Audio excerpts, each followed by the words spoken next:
കേരളത്തിലെ ആനുകാലിക രാഷ്ട്രീയ സാഹചര്യങ്ങളെക്കുറിച്ച് സംവദിക്കുവാൻ ഇന്ന് നമുക്കൊപ്പം അതിഥിയായിട്ടുള്ളത് തൃണമൂൽ കോൺഗ്രസിൻ്റെ ചീഫ് കോർഡിനേറ്റർ ശ്രീ സജി മഞ്ഞക്കടമ്പനാണ്. സ്വാഗതം. സജിച്ചേട്ടാ, ആദ്യമേ തന്നെ ചോദിക്കട്ടെ, താങ്കൾ മാതൃസംഘടനയായ കേരള കോൺഗ്രസിലേക്ക് മടങ്ങാൻ പോകുന്നു എന്ന അഭ്യൂഹങ്ങൾ ശക്തമാണ്.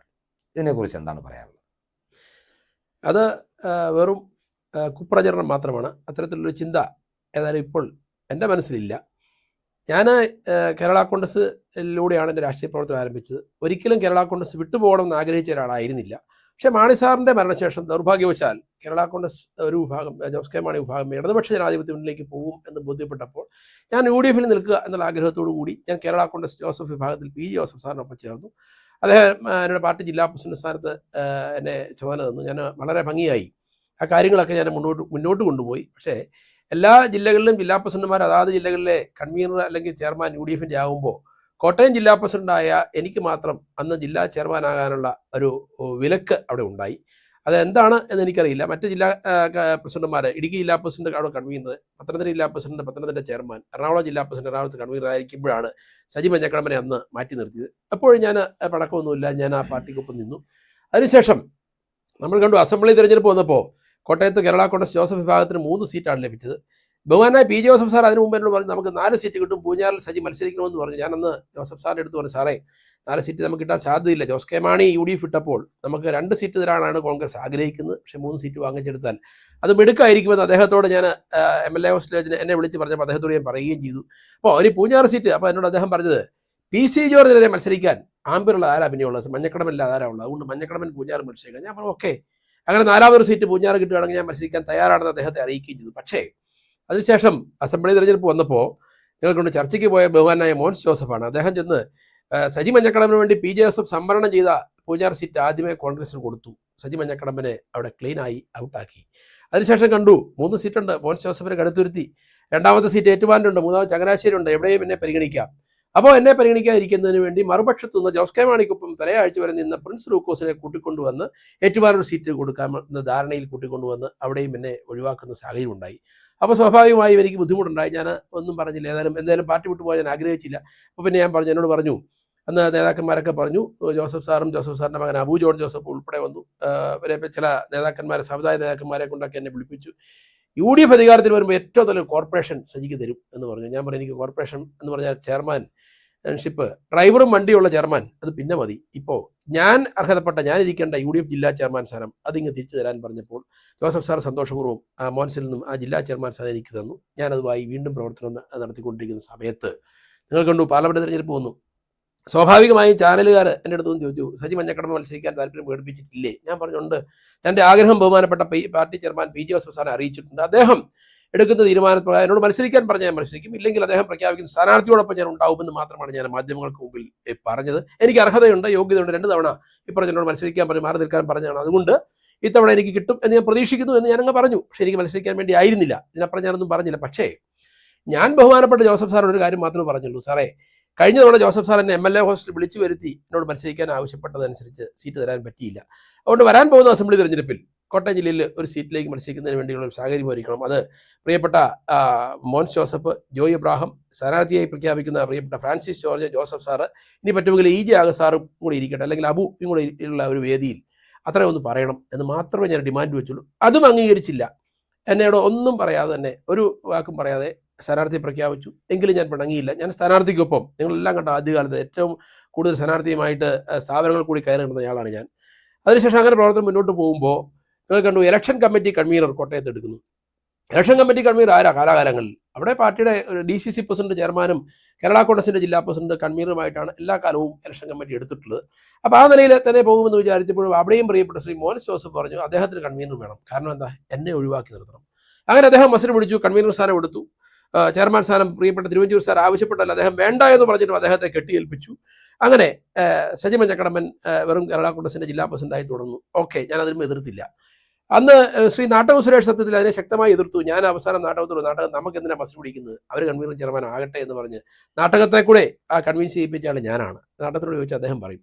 അപ്പോൾ അതിനൊക്കെ ശേഷം ദൗർഭാഗ്യവശാൽ ഉണ്ടായ സംഭവം, നോമിനേഷൻ കൊടുക്കുന്ന ദിവസം തലേദിവസം രാത്രി എന്നെ ശ്രീ മോൻസ് ജോസഫ്, അദ്ദേഹമാണല്ലോ കൺവീനർ, എന്നെ വിളിച്ചു. രാവിലെ 9:30 ആകുമ്പോൾ ഇലക്ഷൻ ഓഫീസ് വരാൻ പറഞ്ഞു. ഞാൻ ചെന്നു. ആ ഇലക്ഷൻ ഓഫീസിൽ ചെന്നപ്പോൾ അവിടെ കൃത്യമായ ഒരു അജണ്ട വെച്ചുള്ള ഒരു നാടകം അവിടെ നടക്കുന്നു. പാർട്ടി ഓഫീസിൽ നിന്ന് തീരുമാനം എടുത്തിട്ടാണ് മോൻസും ഫ്രാൻസിസ് ജോർജും വന്ന് അവിടെ വന്നിരുന്ന് പറഞ്ഞു 5 പേർക്കാണ് നോമിനേഷനിൽ കൊടുക്കാൻ സ്ഥാനാർത്ഥിക്ക് ഒപ്പം കയറാവുന്ന, സ്ഥാനാർത്ഥി ഉൾപ്പെടെ കയറാവുന്നതെന്ന് പറഞ്ഞു. എല്ലാവർക്കും അറിയാം. അപ്പോൾ ശ്രീ മോൻസ് ജോസഫ് പറഞ്ഞു തിരുവഞ്ചൂർ രാധാകൃഷ്ണൻ വേണം എന്ന് പറഞ്ഞു.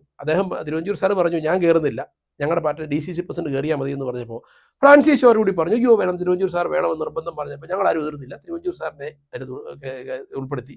ഉടനെ മോൻസ് ജോസഫ് വേണമെന്ന് സ്ഥാനാർത്ഥിയായിരുന്ന ഫ്രാൻസിസ് ജോർജ് പറഞ്ഞു. അതിനെ ഞങ്ങൾ ആരും എതിർത്തില്ല. മൂന്നാമത് മോൻസ് ജോസഫ് പറയുന്നു DCC പ്രസിഡന്റ് കൂടി വരണമെന്ന് പറഞ്ഞു. അതിനെ ഞങ്ങൾ ആരും, DCC പ്രസിഡന്റ് നിർബന്ധമായിട്ടും വേണം, അദ്ദേഹത്തിന് ഞങ്ങൾ ആരും എതിർത്തില്ല. അഞ്ചാമത് കേരള കോൺഗ്രസ് ജില്ലാ പ്രസിഡന്റ് കൂടി ജില്ലാ ചെയർമാനായ എൻ്റെ പേരാണ് വരേണ്ടത്. പക്ഷേ അതിനെ വെട്ടുന്നതിന് വേണ്ടി ബോധപൂർവ്വം അസീസ് ബെഡായി, അദ്ദേഹത്തിന് വരെ ആഗ്രഹമില്ലായിരുന്നു, മുസ്ലിം ലീഗിൻ്റെ ജില്ലാ പ്രസിഡന്റാണ്, എൻ്റെ ഇവിടെ UDFൻ്റെ ജില്ലാ സെക്രട്ടറിയുമായിരുന്നു. അദ്ദേഹത്തെ തലേദിവസം തന്നെ വിളിച്ചു വരുത്തി വരണം, നിർബന്ധമായി വരണമെന്ന്, കയറണമെന്ന് പറഞ്ഞ് അദ്ദേഹത്തെ എൻ്റെ അടുത്ത്, അല്ലെങ്കിൽ ഞങ്ങളിരിക്കുന്ന ഇലക്ഷൻ ഓഫീസിൽ വിളിച്ചിരുത്തരുത്. ശ്രീ മോൻസ് ജോസഫ് പറഞ്ഞു ഒരു മുസ്ലിം പ്രാതിനിധ്യം കൂടെ വേണം എന്ന് പറഞ്ഞു. അപ്പോൾ സ്വാഭാവികമായും മോൻസ് ഓർത്ത് മുസ്ലിം പ്രാതിനിധ്യം പറ്റത്തില്ല, എനിക്ക് വേണം, ഞാൻ കയറണം എന്ന് ഞാൻ ശാഠ്യം പിടിക്കുമെന്ന് അദ്ദേഹം വിചാരിച്ചു. പക്ഷേ ഞാൻ ഇത് മുൻകൂട്ടി അറിഞ്ഞ് ഇത് സംഭവിക്കുമെന്ന് അറിയാവുന്നതുകൊണ്ട് ഞാൻ പറഞ്ഞു വേണ്ട, എനിക്കൊരു പ്രശ്നമില്ല എന്ന് പറഞ്ഞ് ഞാൻ മാറി നിന്നു. പക്ഷേ നോമിനേഷൻ കൊടുക്കുന്ന സമയത്ത് എനിക്ക് കൂടെ കയറാൻ പറ്റിയില്ല. പല ആളുകളും ചോദിച്ചു സജി എന്താണ് കയറാത്ത, ജില്ലാ പ്രസിഡന്റ് കയറേണ്ടതല്ല എന്നും ചോദിച്ചപ്പോൾ ഞാൻ പറഞ്ഞു ഞാൻ താമസിച്ചു പോയി, അതുകൊണ്ടാണ് കയറാത്തതെന്ന് പറഞ്ഞ് ഞാൻ ഒഴിവായിരുന്നു. പല ആളുകളും എന്നോട് ചോദിച്ചു ആ പത്രങ്ങളിൽ ഇല്ല, അല്ലെങ്കിൽ ചാനലിൽ വരുന്നില്ല, സജി എന്താ വല്ല പ്രശ്നമാണോ, ഫ്രാൻസിസ് ജോർജ് പ്രശ്നമാണോ, പാർട്ടിയിൽ പ്രശ്നമാണോ എന്ന് പോലും എന്നോട് ചോദിച്ചു.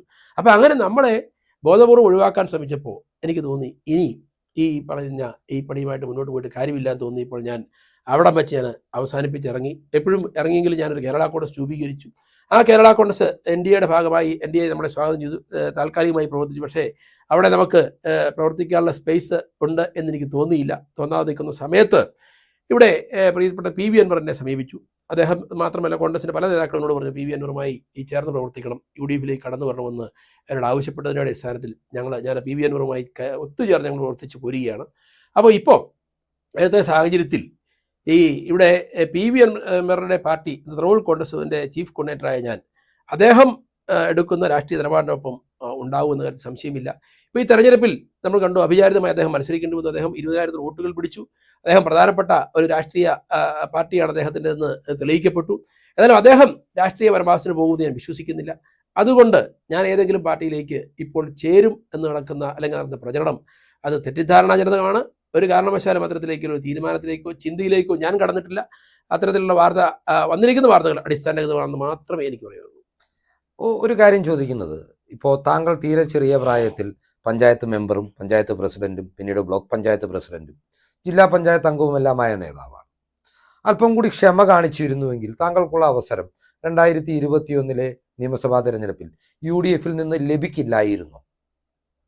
അല്ല, അത് കഴിഞ്ഞ ദിവസം ഫ്രാൻസിസ് ജോർജ് MP ഒരു മാധ്യമത്തിന് മുമ്പിൽ പറഞ്ഞത് ഞാൻ കേട്ടു. അദ്ദേഹം പറഞ്ഞു സജി അല്പം കൂടി ക്ഷമിക്കണമായിരുന്നു, ഞാനിതിൽ കൂടുതൽ എന്താ ക്ഷമിക്കേണ്ടത്, ഞാൻ എന്നും UDFുകാരനായിരുന്നു, എന്നും മാണസാറിനൊപ്പം നിന്നയാളാണ്, മറ്റൊരു പാർട്ടിയിൽ പോകാൻ ആഗ്രഹിച്ചില്ല. പക്ഷേ UDF മാണസാറിനൊപ്പം നിന്ന പാർട്ടിയാണ്. ജോസഫ് സാർ ഞങ്ങൾ ഒന്നിച്ച് നിന്നപ്പോൾ ജോസ് കെ മാണി LDF പോയപ്പോൾ ഞാൻ UDF നിന്നു, കേരള കോൺഗ്രസിൽ നിന്നു, ഞാൻ അടുത്തോട് പോയി ക്ഷമിച്ചവിടെ നിന്നു.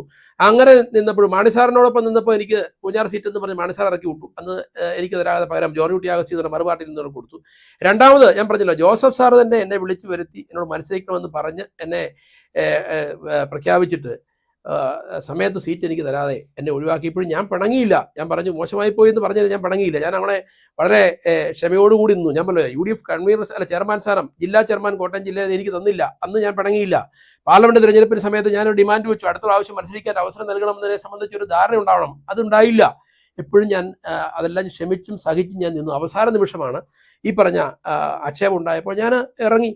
ഇപ്പോൾ എന്നോട് പറഞ്ഞാൽ അല്പം കൂടി ക്ഷമിച്ചാൽ എന്തായിരുന്നു എന്ന് ചോദിച്ചല്ലോ. ഈ പറഞ്ഞ ഫ്രാൻസിസ് ജോർജ് കഴിഞ്ഞ ചോദിച്ചു, അദ്ദേഹത്തോട് എനിക്ക് പറയാനുള്ളത് 2010 നിങ്ങൾ ഓർക്കുന്നുണ്ടാവും, LDFിൽ നിന്ന് ജോസഫ് ഗ്രൂപ്പ് മാണി ഗ്രൂപ്പുമായി ലയിച്ചു.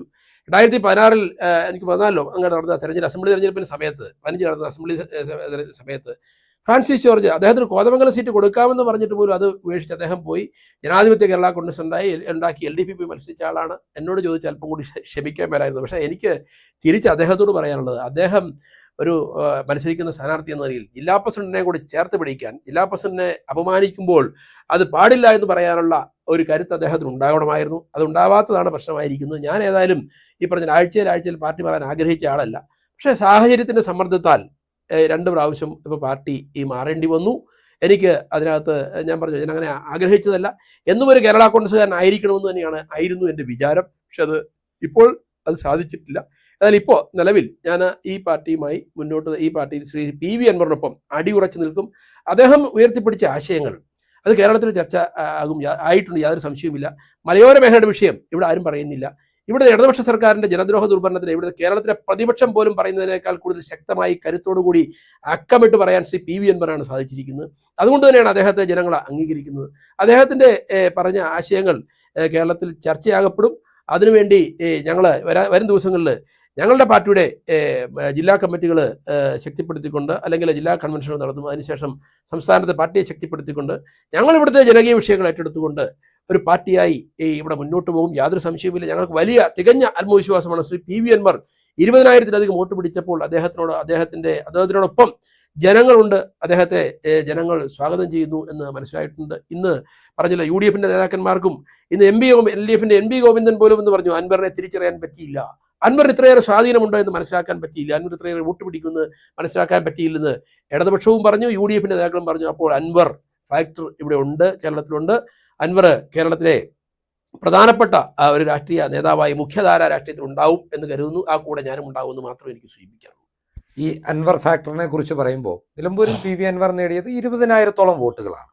അപ്പോൾ താങ്കൾ തന്നെ നേരത്തെ മത്സരിക്കാൻ ആഗ്രഹിച്ചിരുന്ന പൂഞ്ഞാറിലെ കഥ താങ്കൾക്ക് അറിവുള്ളതാണ്. PC ജോർജ് ഇടതു വലതു മുന്നണികളെ പരാജയപ്പെടുത്തി സ്വതന്ത്രനായി 2016 അവിടെ നിന്ന് വിജയിച്ച് കയറിയിട്ടുണ്ട്. അപ്പോൾ അത്തരത്തിലൊരു പെർഫോമൻസ് ഒന്നും PV അൻവറിന് കാഴ്ചവെക്കുവാൻ സാധിച്ചിട്ടില്ല. താൽക്കാലികമായി UDF വാതിൽ അടച്ചിരിക്കുകയാണ്, അല്ലെങ്കിൽ ആ വാതിൽ ഉടനടി തുറക്കാൻ സാധ്യതയില്ല എന്ന് പ്രതിപക്ഷ നേതാവ് വ്യക്തമാക്കുന്നു. ഇങ്ങനൊരു അവസരത്തിൽ PV അൻവറിന്റെ പാർട്ടിക്ക് കേരളത്തിൽ ഒരു 3ാം ബദലായി മുന്നോട്ട് പോകാൻ സാധിക്കുമെന്ന് താങ്കൾ വിശ്വസിക്കുന്നുണ്ടോ? PV അൻവറിന്റെ പാർട്ടിക്ക് 3ാം ബദലായിട്ട് മുന്നോട്ട് പോകാൻ സാധിക്കും, യാതൊരു സംശയവുമില്ല. പണ്ട് ഇവിടെ സൂചിപ്പിച്ച പോലെ PC ജോർജ് പൂഞ്ഞാറ് മത്സരിച്ചു എന്ന് പറഞ്ഞു. എന്നാൽ ഇവിടെ എന്താ സാഹചര്യം? ഇവിടെ ഇടതുപക്ഷ ജനാധിപത്യ മുന്നണി MLA ആയിരുന്ന ശ്രീ PV അൻവർ ആ മുന്നണിയോട് യോജിക്കാൻ പറ്റാത്തതുകൊണ്ട് അദ്ദേഹം രാജിവെച്ച് ഇറങ്ങി വന്നു. UDF-മായി ആലോചിച്ചതിനാണ് രാജിവെച്ച് ഇറങ്ങി വന്ന് അദ്ദേഹം UDF-ന് വേണ്ടി പ്രവർത്തിക്കാൻ, UDF-നെ വിജയിപ്പിക്കാൻ ഇറങ്ങി വന്നു. പക്ഷേ ദൗർഭാഗ്യവശാൽ അദ്ദേഹത്തെ സമയത്തിനകത്ത് ഉൾപ്പെടുത്താൻ സാധിച്ചില്ല. അങ്ങനെ വന്നപ്പോൾ അവസാന നിമിഷമാണ് അദ്ദേഹം അപ്രതീക്ഷിതമായിട്ടാണ് സ്ഥാനാർത്ഥിയായത്. വെറും 10 ദിവസം മാത്രമേ അദ്ദേഹം പ്രവർത്തിച്ചിട്ടുള്ളൂ. അവിടെ റോഡ് ഷോ, ഒരു യൂസഫ് ഹത്താൻ വന്ന ഒരു റോഡ് ഷോ അല്ലാതെ മറ്റ് കോർണർ മീറ്റിങ്ങുകളോ മറ്റൊരു മീറ്റിങ്ങുകൾ പോലും നടന്നിട്ടില്ല. അദ്ദേഹത്തിൻ്റെ വ്യക്തി പ്രഭാവത്തിന് കിട്ടിയ വോട്ട് മാത്രമാണ്. PC ജോർജിൻ്റെ തെരഞ്ഞെടുപ്പ് അവിടെ നമുക്കറിയാം, അത് മറ്റൊരു തരത്തിലാണ്. PC ജോർജ് സ്വന്തം പാർട്ടി ഉണ്ടാക്കി സ്വതന്ത്രനായിട്ട് മത്സരിക്കാൻ നേരത്തെ തന്നെ കണക്ക് കൂട്ടുന്ന കാര്യങ്ങളൊക്കെ നടത്തിക്കൊണ്ട് അദ്ദേഹം 25 വർഷം അല്ലെ 5-6 ടൈം അവിടെ MLA ആയിരുന്നു. അവിടെ അന്ന് മുസ്ലിം സമുദായം ഒന്നടക്കം ശ്രീ PC ജോർജിനോടൊപ്പം ഉണ്ടായിരുന്നു. ഇന്ന് PC ജോർജിൻ്റെ അവസ്ഥ നമുക്ക് എല്ലാവർക്കും അറിയാം. ഏതായാലും ശ്രീ അൻവർ ഇപ്പോൾ അവിടെ പിടിച്ചിരിക്കുന്ന വോട്ടുകൾ വളരെ പ്രസക്തമാണ്. കേരളത്തിലെ എല്ലാ മുന്നണികളും ശ്രീ PV അൻവറെ അല്ലെങ്കിൽ അംഗീകരിച്ചിട്ടുണ്ട്. അതുകൊണ്ട് അൻവറിനെ ചെറുതാക്കി കാണിക്കാൻ ശ്രമിച്ചാൽ അൻവർ ചെറുതാകില്ല. അൻവർ കേരള രാഷ്ട്രീയത്തിലൂടെ പറഞ്ഞല്ലോ, 2 കൊമ്പന്മാരുമായിട്ടാണ് അദ്ദേഹം ഒറ്റയ്ക്ക് ഏറ്റുമുട്ടിയ ആളാണ്. ആ ഏറ്റുമുട്ടി പരിക്കേൽക്കാതെ അദ്ദേഹം രക്ഷപ്പെട്ടു. അദ്ദേഹം മികച്ച വോട്ടുകൾ നേടി. ഞങ്ങളെ സംബന്ധിച്ചിടത്തോളം അത് ഞങ്ങൾക്ക് വലിയ ആത്മവിശ്വാസമാണ് നൽകിയിരിക്കുന്നത്. ഇന്ന് കേരളത്തിലെ ജനങ്ങൾ അൻവറിൽ വളരെയേറെ പ്രതീക്ഷ അർപ്പിക്കുന്നു. ഇതിലേക്ക് ഈ കഴിഞ്ഞ ദിവസങ്ങളിൽ നിരവധിയായ ആളുകളോട് പറഞ്ഞു, നിങ്ങൾ ശ്രീ PV അൻവറോടൊപ്പം ചേർന്ന് ഇവിടെ തെരുവുനായ ആക്രമണം ഉണ്ടാകുന്നു, അതിനെതിരെ നിങ്ങൾ പ്രതികരിക്കണം. മലയോര മേഖലയിൽ ഈ പറഞ്ഞ വന്യമൃഗ ആക്രമണത്തിന് ഏറ്റവും കൂടുതൽ പോരടിക്കുന്ന ശ്രീ PV അൻവറാണ്. അങ്ങനെയുള്ള വിഷയങ്ങൾ അല്ലെങ്കിൽ ഗവൺമെൻറ് മുമ്പിൽ കൊണ്ടുവരാൻ ജനങ്ങൾക്ക് വേണ്ടി പോരാടാൻ കഴിയുന്ന ഒരു നേതാവാണ് ശ്രീ PV അൻവർ എന്ന് ഇന്ന് ജനങ്ങൾ വിശ്വസിക്കുന്നു. അതുകൊണ്ട് തന്നെ നിലമ്പൂരിൽ മാത്രമല്ല കേരളത്തിലുടനീളം ശ്രീ PV അൻവറിന് വലിയ ഒരു ആരാധക വൃന്ദമുണ്ടായിട്ടുണ്ട്. അവരൊക്കെ നമ്മളെ സമീപിക്കുന്നുണ്ട്. അവരെയൊക്കെ ചേർത്ത് പിടിച്ചുകൊണ്ട് ഞങ്ങൾ കരുത്തോടുകൂടി മുന്നോട്ട് പോകും. ഞാൻ പറഞ്ഞല്ലോ, കേരള രാഷ്ട്രീയത്തിൽ അത്ഭുതങ്ങൾ സൃഷ്ടിക്കാൻ ശ്രീ PV അൻവർ കഴിയും എന്നാണ് ഞാൻ വിശ്വസിക്കുന്നത്. ഒരു കാര്യം കൂടെ ചോദിക്കട്ടെ, അൻവർ തീർച്ചയായും താങ്കളുടെ വാദമുഖങ്ങൾ അംഗീകരിച്ചുകൊണ്ട് തന്നെ പറയട്ടെ, അൻവർ മലബാർ ബെൽറ്റിലെ ഒരു നേതാവാണ്. അപ്പോൾ താങ്കൾ കോട്ടയം ജില്ലയിൽ UDF-ലെ ഒരു പ്രമുഖ ഘടകകക്ഷിയുടെ ജില്ലാ പ്രസിഡൻ്റായിരുന്നു. അങ്ങനെയുള്ള താങ്കൾക്ക് അൻവറിനൊപ്പം നിന്നുകൊണ്ട് ഏതെങ്കിലും രീതിയിൽ ഒരു രാഷ്ട്രീയ ഭാവി ഉണ്ടാകുമെന്ന് താങ്കൾ വിശ്വസിക്കുന്നുണ്ടോ? ഒരു പാർലമെന്ററി അവസരം കിട്ടുമെന്ന് താങ്കൾ വിശ്വസിക്കുന്നുണ്ടോ ആത്മാർത്ഥമായി? അല്ല, ആത്മാർത്ഥമായി ഞാൻ പറഞ്ഞു, എനിക്ക് 2 തവണ, അതായത് ജോസഫ് വിഭാഗവും മാണി വിഭാഗവും 2 തവണ എനിക്ക് തരാവുന്ന അർഹമായ സീറ്റുകൾ തന്നില്ല. അപ്പോൾ എൻ്റെ പാർലമെന്ററി മോഹമൊക്കെ അവിടെ കൊണ്ട് അവസാനിച്ചു. ഇപ്പോൾ എനിക്ക് അങ്ങനെ വലിയ പാർലമെന്ററി മോഹമൊന്നും ഞാൻ പ്രതീക്ഷിച്ചുകൊണ്ട് ഞാൻ നിൽക്കുന്നതല്ല. ശ്രീ PV അൻവറിൻ്റെ പാർട്ടി കേരളത്തിലെ ഒരു മുന്നണിയുടെ ഭാഗമാകും എന്ന കാര്യം സംശയമില്ല. ആ നിലയിൽ നാളുകളിൽ എന്തൊക്കെ സംഭവിക്കുമെന്ന് എനിക്കറിയില്ല. ഇപ്പോൾ നിങ്ങളോട് പറഞ്ഞല്ലോ കോൺഗ്രസ് UDF വാതിലടച്ചു. എനിക്ക് മനസ്സിലായി കഴിഞ്ഞ ദിവസം പ്രതിപക്ഷ നേതാവ് പറഞ്ഞത് തൽക്കാലം വാതിൽ അടഞ്ഞു കിടക്കുന്നു എന്നാണ് പറഞ്ഞത്. അല്ലാതെ എന്നേക്കും അടച്ചു എന്ന് പറഞ്ഞായിട്ട് ഞാൻ മനസ്സിലാക്കുന്നില്ല. രണ്ട്, വിജയം കഴിഞ്ഞപ്പോൾ തെരഞ്ഞെടുപ്പ് കഴിഞ്ഞപ്പോൾ KPC പ്രസിഡന്റ് പറഞ്ഞത് അടച്ച വാതിൽ തുറക്കാൻ താക്കോൽ എൻ്റെ കയ്യിലുണ്ട്, തുറക്കാൻ വേണ്ട സമയത്ത് തുറക്കുമെന്ന് പറഞ്ഞു. ഇവിടെ സുധാകരൻ അൻവർ പിടിച്ച വോട്ടുകൾ ചെറുതല്ല എന്ന് പറഞ്ഞു. ബഹുമാനായ മുൻ പ്രതിപക്ഷ നേതാവ് രമേശ് ചെന്നിത്തല പറഞ്ഞു ശ്രീ PV അൻവർ കൂടെ ഉണ്ടായിരുന്നുവെങ്കിൽ നമുക്ക് ചരിത്ര വിജയം ഉണ്ടാകുമായിരുന്നു അദ്ദേഹം പറഞ്ഞു. അപ്പോൾ ഇവിടെ എന്നേക്കുമായി ഇതിൻ്റെ വാതിലടഞ്ഞു എന്ന് ഞാൻ കരുതുന്നില്ല. പിന്നെ ഇവിടുത്തെ രാഷ്ട്രീയ നേതൃത്വത്തോട് UDF നേതൃത്വത്തോട് എനിക്ക് കാര്യം സൂചിപ്പിക്കാനുള്ളത്, നിങ്ങൾ ഓർക്കുന്ന 2016 2016 19 പാർലമെന്റ് സീറ്റ് UDF വിജയിച്ചതിന് ശേഷമാണ് തൊട്ടടുത്ത് വന്ന അസംബ്ലി തെരഞ്ഞെടുപ്പിൽ വീണ്ടും രണ്ടാം പിണറായി ഗവൺമെന്റ് അധികാരത്തിൽ വന്നത്. ഇപ്പോൾ നമ്മൾ കണ്ടല്ലോ, ഈ നിലമ്പൂരിൽ ബഹുമാന്യായ പ്രിയങ്ക ഗാന്ധി അവർ മത്സരിച്ചപ്പോൾ 65,000 വോട്ട് ലീഡുണ്ടായിരുന്നു. അത് അൻവറിന്റെ കൂടെ പിന്തുണ ഉണ്ടായിരുന്നു. ആ ഭൂരിപക്ഷമാണ് ഇപ്പോൾ ഈ നിലമ്പൂർ അസംബ്ലി മണ്ഡലത്തിൽ ഉപതെരഞ്ഞെടുപ്പിൽ 11,000 ആയിരിക്കുന്നത് എന്ന കാര്യത്തിൽ ആരും മറക്കരുത്. അപ്പം ഞാൻ പറഞ്ഞു, രാഷ്ട്രീയത്തിൽ സ്വാഭാവികമായും ചില ചില സമയങ്ങളിൽ അഭിപ്രായ വ്യത്യാസങ്ങളുണ്ടാവാം, അങ്ങോട്ടും ഇങ്ങോട്ടും പറച്ചിലുണ്ടാവാം. അതൊക്കെ തീരണമെന്നാണ് ഞാൻ വിചാരിക്കുന്നത്, തീരുമെന്ന് പ്രതീക്ഷിക്കുന്നു. ഏതായാലും അപ്പോൾ ശ്രീ PV അൻവർ കേരളത്തിലെ ഒരു മുന്നണിയുടെ ഭാഗമാകും. ആ ഭാഗമായി നിന്നുകൊണ്ട് എനിക്കും അല്ലെങ്കിൽ ഞങ്ങളുടെ പാർട്ടിക്കും ശക്തമായ ഒരു വേരോട്ടം കേരളത്തിൽ ഉണ്ടാക്കിയെടുക്കാൻ കഴിയും എന്നാണ് ഞാൻ കരുതുന്നത്. ഞാൻ ഈ പറഞ്ഞ മധ്യ കേരളത്തിൽ നിന്നുള്ള ഒരു UDFന്റെ ഒരു നേതാവായി പ്രവർത്തിച്ചതാണ്. PV അൻവർ മലബാർ മേഖലയിലാണ്. പക്ഷേ അദ്ദേഹം, ഞാൻ പറഞ്ഞല്ലോ, അദ്ദേഹത്തെക്കുറിച്ച് മനസ്സിലാക്കിയപ്പോൾ അദ്ദേഹം ഒരു ജാതി മത ചിന്തകൾക്ക് അതീതമായി പ്രവർത്തിക്കുന്ന ഒരു നേതാവാണ്. അദ്ദേഹം രാഷ്ട്രീയത്തിന് അതീതമായി പ്രവർത്തിക്കും. ആര് വന്നാലും അവരെ സ്വീകരിക്കുവാനും അവരുടെ കാര്യങ്ങൾ കേൾക്കുവാനും അവരുടെ കാര്യങ്ങൾ ഇടപെടുവാനും മനസ്സുള്ള ഒരു മനുഷ്യനാണ് ശ്രീ PV അൻവർ എന്ന് ഞാൻ മനസ്സിലാക്കിയിട്ടുണ്ട്. അതുകൊണ്ട് അദ്ദേഹത്തോടൊപ്പം നിന്നതുകൊണ്ട് എന്നെ സംബന്ധിച്ച് എനിക്കൊരു രാഷ്ട്രീയ നഷ്ടം ഉണ്ടാവും എന്ന് ഞാൻ പ്രതീക്ഷിക്കുന്നില്ല. ഏതായാലും അദ്ദേഹം, ഞാൻ പറഞ്ഞല്ലോ, രാഷ്ട്രീയത്തിനും ജാതിക്കും മതത്തിനും അതീതമായി ചിന്തിക്കുന്ന ഒരു ജനകീയ നേതാവാണ് എന്ന കാര്യത്തിൽ അദ്ദേഹത്തോടൊപ്പം നിൽക്കുന്നതിൽ ഞാൻ അഭിമാനിക്കുന്നു. അവിടെയും ഒരു സംശയം ഉയരുന്നത്, പ്രതിപക്ഷ നേതാവ് PV അൻവറിനെ എതിർക്കുന്നു. സ്വാഭാവികമായും താങ്കൾ പറഞ്ഞതുപോലുള്ള ആരോപണങ്ങൾ ശരിയാണെങ്കിൽ PJ ജോസഫിന് ശേഷം ആ പാർട്ടിയിൽ രണ്ടാമനായ മോൻസ് ജോസഫ് അൻവറിനെ പോലെ തന്നെ താങ്കളുടെ കടന്നുവരവിനെയും എതിർക്കില്ലേ UDFിലേക്കുള്ള ഒരു വരവിനെ? എനിക്കതിനെക്കുറിച്ച് അറിയില്ല. ഏതായാലും ഞാൻ പറഞ്ഞല്ലോ, മോൻസ് ജോസഫുമായി ഉള്ള അഭിപ്രായ വ്യത്യാസത്തിൻ്റെ പേരിൽ മാത്രമാണ് ഞാൻ UDF വിട്ടത്. ഞാനിവിടെ കോൺഗ്രസിൻ്റെ ഒരു നേതാക്കന്മാരുമായിട്ട് എനിക്കൊരു പിണക്കവും ഇല്ല. ആരും എന്നെ ചീത്ത വിളിച്ചിട്ടില്ല. ഞാനത് UDF വിട്ടപ്പോൾ പോലും കോൺഗ്രസിൻ്റെ ഒരു നേതാവ് പോലും എന്നെ തള്ളിപ്പറഞ്ഞില്ല. പ്രിയപ്പെട്ട തിരുവഞ്ചൂർ സാർ ഉൾപ്പെടെ കോട്ടയത്ത് ഒരു നേതാവ് എന്നെ തള്ളിപ്പറഞ്ഞു. അവർക്കെല്ലാം ബോധ്യമുണ്ട് ഞാൻ കോൺഗ്രസുമായി പിണങ്ങിയതല്ല, എന്നെ പിണക്കി വിട്ടതാണെന്ന് ബോധ്യമുണ്ട്. ശ്രീ മോൻസ് ജോസഫ് അന്ന് അദ്ദേഹത്തിന്, ഞാൻ പറഞ്ഞല്ലോ, കോട്ടയം ജില്ലയിൽ എന്നെപ്പോലെ ഒരാളും കൂടെ MLA ആകുക എന്നുള്ളത് അദ്ദേഹത്തിന് ഉൾക്കൊള്ളാൻ പറ്റാത്ത സാഹചര്യം ഉണ്ടായി. അതുകൊണ്ടാണ് അദ്ദേഹം നമ്മളെ അങ്ങനെ തഴഞ്ഞതും പലതരത്തിൽ നമ്മളെ അപമാനിച്ചതും. അതുകൊണ്ട് അദ്ദേഹം ഈ കാര്യത്തിൽ എതിർക്കുകയോ ഇല്ലെന്ന് എനിക്ക്, ശ്രീ മോൻസ് ജോസഫിന് UDFന്റെ ഈ കാര്യത്തിൽ അത്ര വലിയ റോൾ ഉണ്ടെന്ന് എനിക്ക് തോന്നുന്നില്ല. ഏതായാലും അറിയില്ല കേട്ടോ. അപ്പം ഞാനത് അത്തരത്തിൽ പ്രതീക്ഷിക്കുന്നില്ല. അല്ലെങ്കിൽ UDFന്റെ സംസ്ഥാന നേതൃത്വം എന്ന് പറഞ്ഞാൽ പ്രധാനപ്പെട്ട കക്ഷി കോൺഗ്രസ് പാർട്ടി, അല്ലെങ്കിൽ ഘടകകക്ഷികൾ. പിന്നെ കേരള കോൺഗ്രസ് ജോസഫ് വിഭാഗത്തിന്റെ കാര്യങ്ങൾ തീരുമാനിക്കുന്നത് PJ ജോസഫ് സാറാണ്. അപ്പോൾ അതുകൊണ്ട് അദ്ദേഹത്തിന്റെ ഭാഗത്ത് നിന്ന് അങ്ങനെ വലിയ എതിർപ്പുണ്ടാകുമെന്ന് ഞങ്ങൾ കരുതുന്നത്. എന്നെ സംബന്ധിച്ച് ജോസഫ് സാറിനും അറിയാം, ഞാൻ ഏതായാലും ജോസഫ് സാറുമായിട്ട് അഭിപ്രായ വ്യത്യാസത്തിന്റെ പേരിലല്ല ഇറങ്ങിയത്. ഞാൻ ജോസഫ് സാറിനെ, ഞാൻ അപ് ടു ഡേറ്റ് മോൻസ് എനിക്കെതിരെ നടത്തുന്ന നീക്കങ്ങൾ മുഴുവൻ ഞാൻ ജോസഫ് സാറിനെ അറിയിച്ചിട്ടുണ്ട്. അദ്ദേഹത്തിന് അതെല്ലാം അറിയുകയും ചെയ്യാം. പക്ഷേ അദ്ദേഹത്തിന് പ്രതികരിക്കാൻ പറ്റുന്നില്ലായിരുന്നു. മോൻസിനെതിരെ ഒരു വാക്ക് പോലും മിണ്ടാൻ, അല്ലെ മോൻസിനെ വിളിച്ചിരുത്തി സജിയുമായി യോജിച്ചു പോകണമെന്ന് പോലും പറയാൻ അദ്ദേഹത്തിന് സാധിച്ചില്ല എന്നുള്ളതാണ് അദ്ദേഹത്തിന് പറ്റിയത്. അപ്പോൾ എന്നെ സംബന്ധിച്ച് എനിക്ക് ജോസഫ് സാറിന് ഒരു മടക്കം ഇരുന്ന് അദ്ദേഹത്തിന്റെ 84ാം പിറന്നാളാണ്. അദ്ദേഹത്തിന് 84ാം പിറന്നാൾ കൂടി ഞാൻ ഈ അവസരത്തിൽ, പിറന്നാൾ ആശംസകൾ കൂടി ഞാൻ ഈ അവസരത്തിൽ നേരുക. ഒരു കാര്യം കൂടി ചോദിച്ചുകൊണ്ട് അവസാനിപ്പിക്കാം. താങ്കൾ കോൺഗ്രസ് നേതാക്കളുമായുള്ള നല്ല ബന്ധത്തെക്കുറിച്ചെല്ലാം പറഞ്ഞു.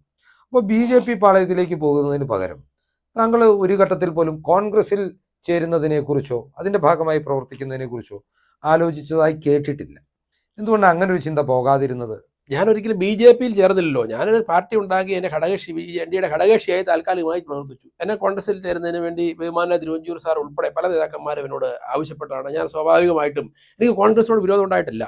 സത്യത്തിൽ എൻ്റെ രാഷ്ട്രീയ പ്രവർത്തനത്തെ തുടക്കം ഞാൻ KSUവിലോട്ടോ, KSU എന്ന് പാലായിൽ KSU ആയിട്ടാണ് ഞാൻ പ്രവർത്തനം ആരംഭിച്ചത്. അതിനുശേഷം എൻ്റെ പിതാവ് ഒക്കെ മാണി സാറിൻ്റെ വലിയ ഭക്തനാണ്. മാണി സാർ ഉടനെ എൻ്റെ പിതാവിനെ വിളിപ്പിച്ചു വരുത്തി അങ്ങനെ വീണ്ടും കേരള കോൺഗ്രസ് ആയി മാറിയ ആളാണ്. അപ്പോൾ എനിക്ക് കോൺഗ്രസിനോട് ഒരു പിണക്കമുണ്ടായിട്ടില്ല. പക്ഷേ സ്വാഭാവികമായിട്ട് ഇന്ന് നമുക്കറിയാം, സംസ്ഥാന കോൺഗ്രസിനെയും ജില്ലയിലെ കോൺഗ്രസിനെയും ഒക്കെ പ്രവർത്തനങ്ങൾ സസൂക്ഷ്മം വീക്ഷിക്കുന്ന ഒരാളാണ്.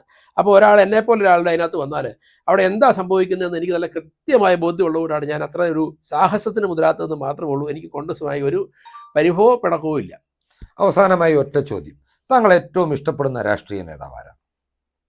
ഞാൻ ഏറ്റവും ഇഷ്ടപ്പെടുന്ന രാഷ്ട്രീയ നേതാവ് എൻ്റെ മൺമറഞ്ഞ പ്രിയപ്പെട്ട KM മാണി സാറായിരുന്നു. അദ്ദേഹം മരിക്കുന്നത് വരെ അദ്ദേഹത്തോടൊപ്പം ഞാൻ നിന്നു. മരണശേഷം മാത്രമാണ് അദ്ദേഹത്തിൻ്റെ ആ പാർട്ടിയിൽ നിന്ന് ഞാൻ പുറത്തു പോകേണ്ടത്. അന്ന് അദ്ദേഹം ജീവിച്ചിരിക്കുമ്പോൾ പോലും എനിക്ക് വളരെയേറെ സമ്മർദ്ദമുണ്ടായിരുന്നു എനിക്ക് ആ പാർട്ടിയിൽ നിന്ന് നമ്മളെ ഒഴിവാക്കാൻ വേണ്ടി. പക്ഷേ ഞാൻ എങ്കിലും അദ്ദേഹത്തോടൊപ്പം നിന്നു. അതോടൊപ്പം തന്നെ മാണി സാറെ എനിക്ക് വളരെ ഇഷ്ടമാണ്.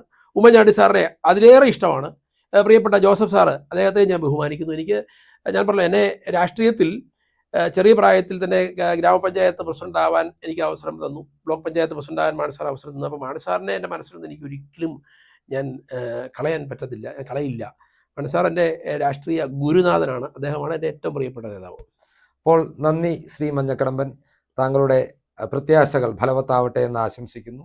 രാഷ്ട്രീയ ജീവിതത്തിൽ എല്ലാവിധ നന്മകളും നേരുന്നു. Thank you. നന്ദി.